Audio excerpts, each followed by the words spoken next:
Hey there, aviation enthusiasts, and welcome back to Brad Takes Flight, where we take dreams and turn them into flying realities. If you're new here, I'm Brad, former educator and athletics coach, current real estate agent, and commercial pilot in training. This week, I'm in pursuit of one of the most difficult milestones in aviation, and that's earning my instrument rating. An instrument rating isn't a requirement, however, it is a testament to skill, precision, and mastery of avionic systems. This is a rating that will allow me to fly in even worse weather conditions and through clouds where you can't see a thing. So like, comment, subscribe. Now that we've got through that checklist, let's jump straight to it. As I just said, big week this week as I'm going in for my instrument check ride. Before I get there, I've got two more events that I need to go ahead and handle. One of them is a ground lesson that I'm headed to today.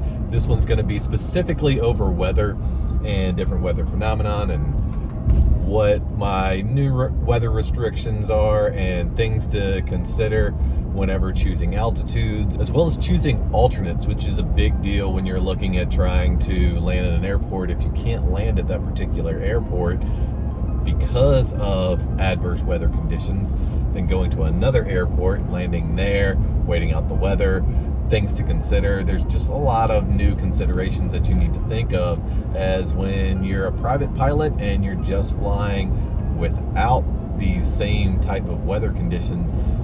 You're pretty much assured being able to see the runway and getting down at your destination. However, if the weather turns and gets increasingly worse than what was forecasted as an instrument pilot during these instrument conditions, you're going to need another place to go to, and that's why your fuel requirements change. The weather conditions that you're looking at are definitely going to be different than what they did as a private pilot.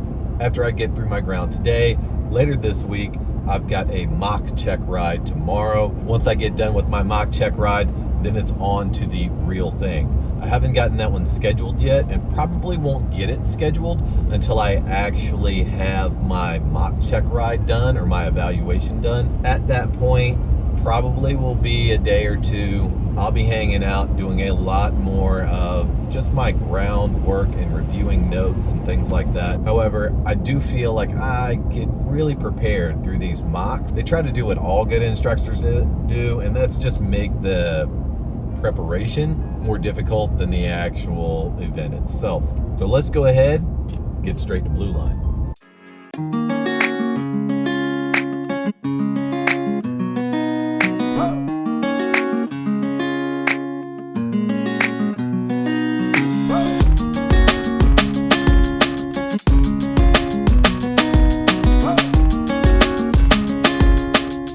Ground lesson went pretty well.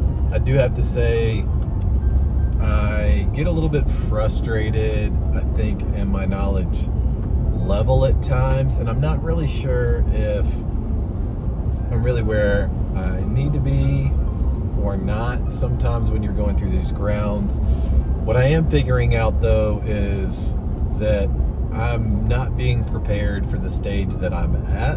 I'm being prepared for the ultimate stage that I want to be at, which is a gift and a curse in the fact that it makes me feel a little bit uneasy about my current knowledge level, because I'm not sure if I have everything down that I need to for this coming check ride, or if the holes that I have right now are really for being like a CFI or a double I. So that's kind of the frustrating piece, I would say. However, I'd rather be over-prepared coming into one than under-prepared coming into a check ride, for sure. It's just that uneasiness of knowing, well, like, are the things that I don't know going to hold me back from passing this check ride, or is it just things that I continue to need to work on for future check rides? However, I can say that being in an accelerated program, those other check rides are gonna come pretty quick. So getting there and making sure that I have all the knowledge that I need for both, CFI and double I and all the other check rides that are to come is important. Either way, I have my assigned homework to go through tonight. Gonna run through the terps, going to check and get as knowledgeable as I can over my approach plates, especially the ones into Johnston. really drill those in, think about all the buttons that I need to push to really be successful in my flight, as well as going back through some holds and departure patterns. I've got a few other, system type things that I can go through as well to make sure that I'm 100% prepared for my mock check ride that I'll be taking tomorrow. I'm going to continue to study up, and I'll see you in the AM. Day 2 on the way into Blue Line for a very important mock check ride. I have gotten my actual check ride scheduled for tomorrow afternoon, which just kind of puts a little bit more pressure on the performance today. However, I do think that I'm ready. I'm going in, it's 9:15 right now. My mock is gonna be at noon. Going in early to go ahead, review my notes, make sure that I feel really solid, and also review a lot of my processes. Instrument relies so heavily on you, especially in the G1000, understanding what buttons to push, the menus to go through, how to initiate your holds, how to find the right approaches, how to do those approaches, right? You've got to arm your approaches, you're switching over your systems in a lot of different ways. So as much of a gift as it is sometimes to not have that six pack and everything is just kind of centrally located, it also provides, in some cases, more of a workload getting everything set up and in the system correctly and verifying that everything is correct versus doing it old school and not having those same electronic systems available to you. It's an absolutely gorgeous day out right now. It looks like it's just going to continue to heat up right now, so I'm expecting it to be fairly turbulent up in the air, but I will definitely let you know the conditions of everything and how everything goes as soon as I wrap it up.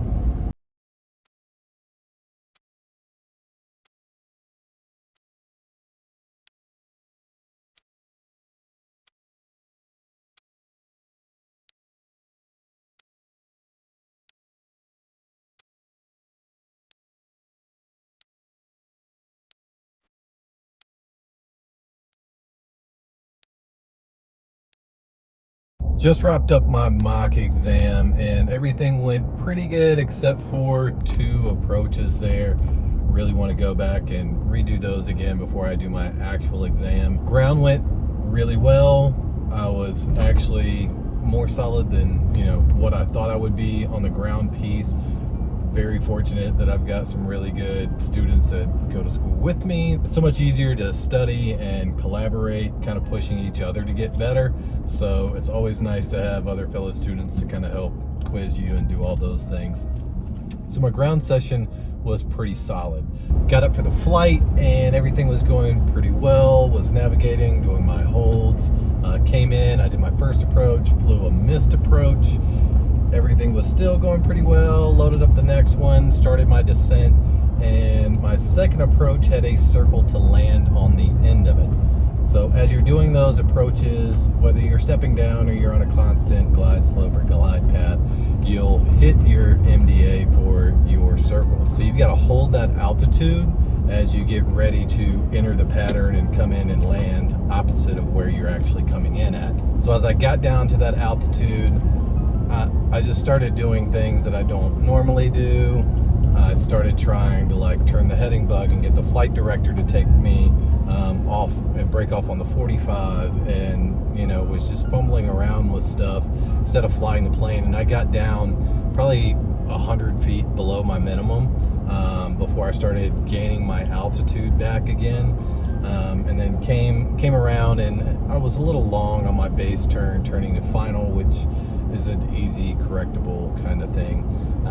And that was a bit because of a bit of a crosswind as from that opposite direction as I was coming in. So just kind of pushed me a little wide when I came out of my turn. And then on my last approach, as I came down, I just really didn't trust autopilot anymore, and it wasn't really autopilot's fault for the descent down on the circle. It was really mine in the first place, but just kind of disengaged my autopilot. I did it all myself, came in and landed, and that was all fine. It was just kind of managing my speed a little bit more on that last one and making some smaller changes instead of big changes.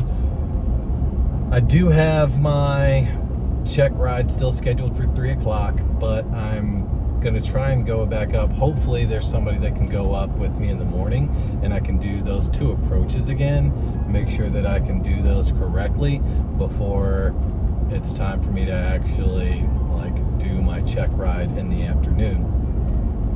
Gonna think about this stuff, sit down, do some chair flying tonight, review all my notes again, make sure that I'm really ready for the oral part of the practical, and I will catch you guys in the morning. A big Wednesday today. It is 8:15 on my way in. Ground starts at 8:45. Flight kicks off at 9:15. On my first flight, I will do my circle to land that I needed to redo from yesterday, as well as I believe a localizer approach, so that has no glide slope. You're just coming in on step downs and capturing that minimum. After doing those, hopefully I'll be able to do at least one more. I'd love to get in 2 circle to land today, maybe a couple of holds as well, just kind of entering those into the system. Haven't gotten as much flight experience with that as what I would like, and whether that's holding on a radio from a VOR or doing a hold at a GPS point, it'd be great to enter those in live in flight again. Fingers crossed that I have enough time to be able to get those. And then at 3 p.m. it is showtime, my actual check ride. Really excited and nervous about this one.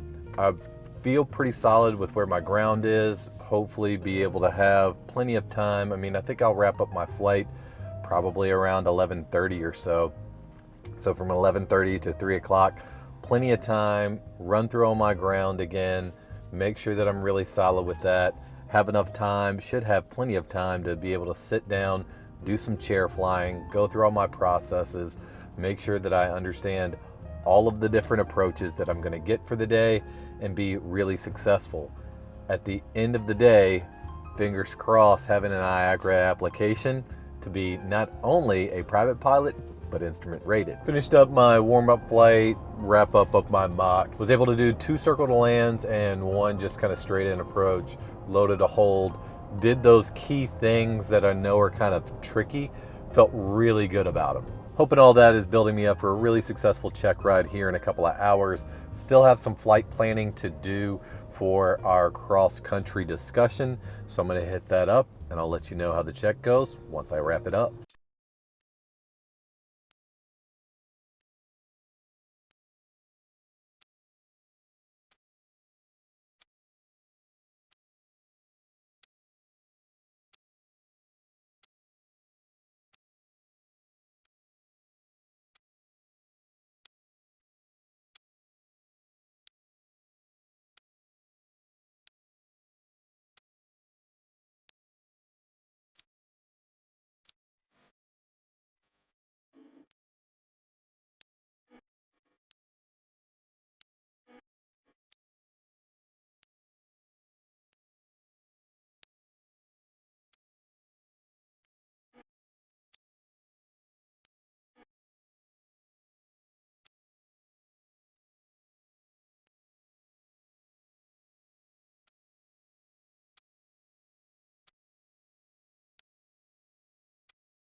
You are looking at a private pilot airplane, single engine land, instrument rated pilot. Super excited after my check ride. I did this with a different instructor than I did my previous one, so I was a little nervous because not sure what to expect. If you know the person or kind of know their personalities, or at least for me going into that, it definitely makes me feel a lot more comfortable. Not because you necessarily know the questions, but you have a feel of what that person is like in that environment. And I feel like that's half the battle. However, went through all of the ground stuff that we needed to go through, and I felt pretty solid about that.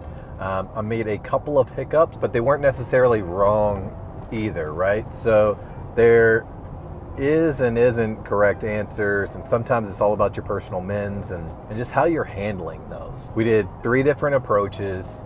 2 of them, obviously, we went missed, and then we land the last one. We also did an unusual attitude. I did a hold. We did ATC calls, kind of back and forth, and it was really good, honestly. I really enjoyed the Checkride more than I thought that I would. I thought I would be a lot more tight, and don't get me wrong, it wasn't that, I wasn't nervous or anything. I was fairly nervous, but at the same time, I felt comfortable with the knowledge that I had, comfortable with the knowledge that the people who sent me there for the Checkride were comfortable with my knowledge as a reflection of them. And ultimately, I was prepared and ready to do what was going to be asked of me. If you go in with that mindset and remind yourself of those things, I think hopefully that'll help you with your nerves on any of the check rides that you may have. Just continuing to talk out loud all the way through your check ride about what you're thinking, what's the next thing that could happen. Try and stay ahead of the plane and ahead of your workload as much as you can. It's not always easy or possible, but you do want to try and stay ahead of that workload as much as you possibly can. If you're on your way to your approach, go ahead and knock out all your checklists, man. Like, make sure that you're ahead of it.